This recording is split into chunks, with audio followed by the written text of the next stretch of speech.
Alright guys, what is going on? Fly here, welcome back to the channel. In today's video, we're going to be talking about a DevBlog post that has me excited, concerned, and questionable of where War Thunder is going to go in the next months, years, decades, centuries. This game's never going to die, I'm telling you that right now. Actually, I don't know. But anyways, today we're going to be talking about the PT-76, which is a legendary amphibious Soviet tank, which sports a 76 millimeter rifle tank cannon or gun. So kind of how this video is going to work is that we're going to first introduce you more to the PT-76, talk about how it will be implemented in War Thunder, talk about some of the cons of adding a tank like this in itself, and talk about some of the other, or we can speculate on the other additions or the amphibious additions that we're going to be having in War Thunder. All right, so let's get started. We'll just read a little bit from the DevBlog post itself. The PT-76 is an amphibious tank that was put into service in the USSR in 1951. This legendary tank will join rank 4 of the Soviet light tank line. What light tank line? You mean the T-60, T-70, T-80? So the PT-76 is going to go, so this is how you're going to go in the light tank line. Now granted, you have to research other things. You're going to go from a T-80 to a PT-76, just like that. So you're going to go from the T-80 has a 45 millimeter gun. You're going to go to a 76 millimeter gun. So you're going to increase almost 100% minus maybe like 82, 83.3%. But still, that's a crazy addition. I feel like they're going to be adding more tanks in between the PT-76, concerning that this is one of the most widely produced, most successful, most exported Russian or Soviet light reconnaissance tank. So yeah, I think that they're going to be adding more tanks in the Soviet light tank line, not just have the T-60 whatever, T-80 and the PT-76. That'd be a very weird, that would not train players well on how to use the light tank. But anyways, continuing on with the post, though the tank is protected only by thin, bulletproof armor, its maneuverability, low profile, and rapid-firing gun will allow this machine to stand up to the most dangerous of enemies.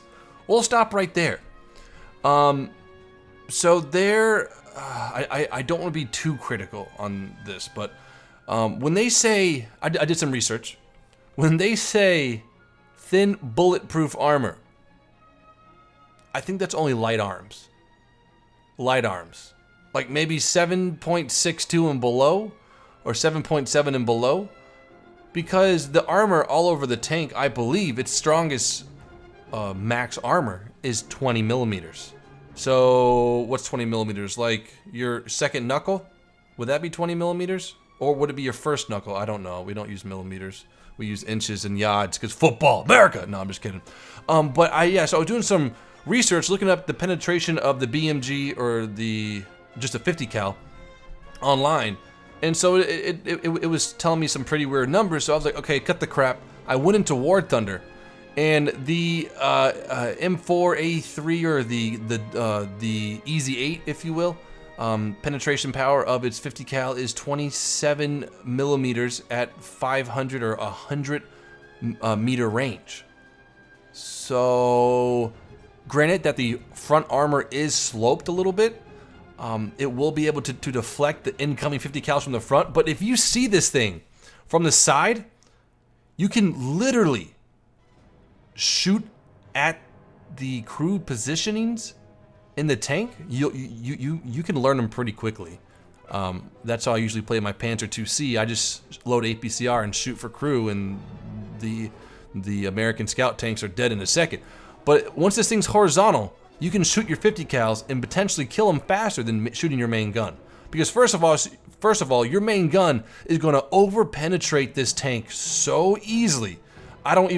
There might be some shrapneling from the round, but it's going to go right through every time unless you hit with a high explosive round on a 152 millimeter Soviet tank. But that will only be in, or the KB2, that will only be in arcade battles, or mixed tank RB. Hopefully that will never happen. I think I've seen it once. But just bottom line, this tank's going to be incredibly hard to play.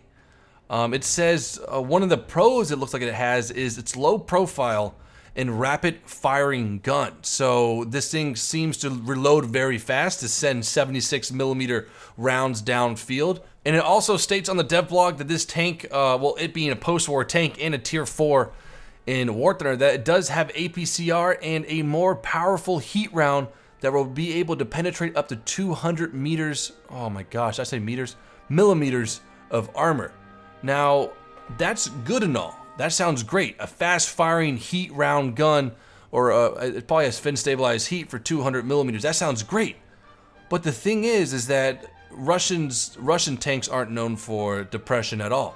If you look at some of the pictures I've been showing to you, it doesn't look like this thing has any depression at all. So it doesn't matter where you go, you have to be in a low environment or on a level playing field or expose yourself over a hill to get shots off. So it doesn't really matter how maneuverable you are in this tank.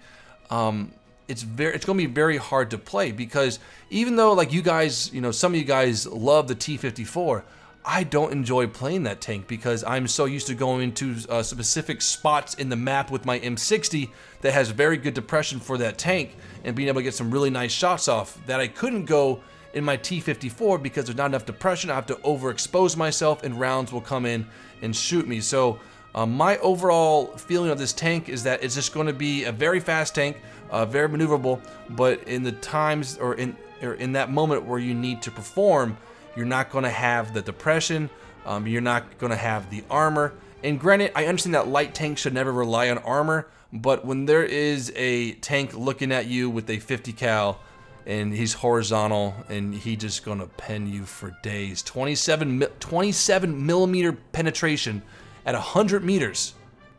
Once that round goes through the armor, it's going to shrapnel like, I don't know, popcorn, or it's going to shrapnel like a firework inside. It's going to kill everybody. It's going to kill everything. So I don't think this tank. Now, I've never played it before. I've never played it, so I can't give you my, you know, this isn't law and order. This is just my idea of how this tank's going to be. You'll be early game. You won't be late game. Maybe have it in your lineup just for maybe a cap reset or something. But I don't think this tank will be as good as some of the other light tanks out there, or at least scout tanks concerning like the M41 Bulldog, the Chaffee for its tier. The Chaffee really is not that good, but it does do decently well if it's placed properly.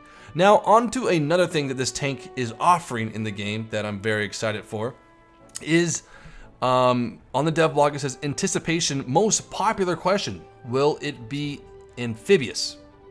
So this tank was designed to be an amphibious tank. But it says on the DevBlog, sorry for referring DevBlog so much, this is what they say, not at the start, but it's possible in the future. So when they say possible in the future, that kind of gets my brain stirring, a little bit excited for all the American, rest in peace Germany, I don't think you really have, but you might get some Lend-Lease stuff, the American amphibious tanks. Now granted, the Sherman, or the early war Sherman, really wasn't that amphibious. Especially on the D-Day invasions where they had like this whole mechanism built around them. I don't know why I'm laughing right now. It's just funny just looking at it, this old war technology, or actually new war technology back then. But still, the Sherman had like this contraption that made it float, and I think like 90% of them, I don't know why I'm laughing, sank. Because their crew was stuck inside and they couldn't get out. And I think like only like 10% or 20% of the tanks that were supposed to be amphibious actually floated and made it to D-Day.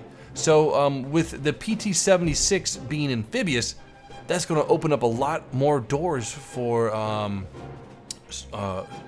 different variants of tanks that are amphibious, especially the Sherman line, as well as different maps that are going to come into play.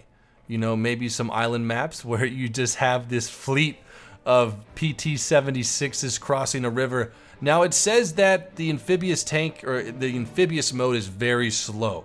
So I don't think you would really want to go over the water too much, especially on like, let's say a map where we can go across the water. So let's say we're on Poland, and you know the B cap on that hill on the right side if you're by the moat, or it's kind of hard to explain, but anyways, what I'm trying to get at here is that it's going to add a whole new element of gameplay to RB tanks or arcade tanks or sim battle tanks. to where, let's say you're in a squad of 4 PT-76s and you guys are holding down in Poland, in the town, and like, you know, you can't go forward, there's someone over there, you can't go back, there's someone over there, you can't go left, there's someone over there, and like, you know, everyone's like, across the water! And then like you guys submerge into the water and try to cross the lake while one guy's watching the front, one guy's watching the rear, left, right, and you guys are shooting while you're moving at 6 kilometers. I mean, it will just add a whole new element to the gameplay. So I'm very excited to see how the Amphibious stuff will work. On top of that, I want to discuss the last thing that I kind of want to touch on in this video, is that the Amphibious tank, or at least the PT-76, I think is laying groundwork for future game modes in War Thunder, such as War Thunder ships. So now we have a ground vehicle that can leave a landing transport ship, LST, I don't know what it's called, can leave a ship and travel to the beach and then start fighting on the land. So this kind of, I think, is a stab or a attempt at laying some groundwork for War Thunder ships, because like, you know, in having ships in RB, you're kind of like, yeah, they'll fight, but and then once the enemy team's dead, they'll shell the area that the tank battle is happening at, you know. And then War Thunder, this is what I think, it's kind of like, well, how can we request, or how can the ships also aid ground attack or ground strike without having to shoot their guns? They can deploy amphibious tanks that are indeed controlled by the players, where the landing ships are controlled by the ship captain, who has control of a destroyer or a Liberty ship or something like that. Like, oh, it's gonna be epic. But guys, in the comments below, leave some feedback, or, you know, a little bit of discussion of what you guys think about the PT-76 and how it's going to be implemented and how it will change War Thunder. Hope you guys have enjoyed this video, and sorry for me rambling. You guys are the only ones that will listen to me rant and talk about future things and conspiracy theories about the new things that will be added to War Thunder. All right, guys, have a great day and peace out.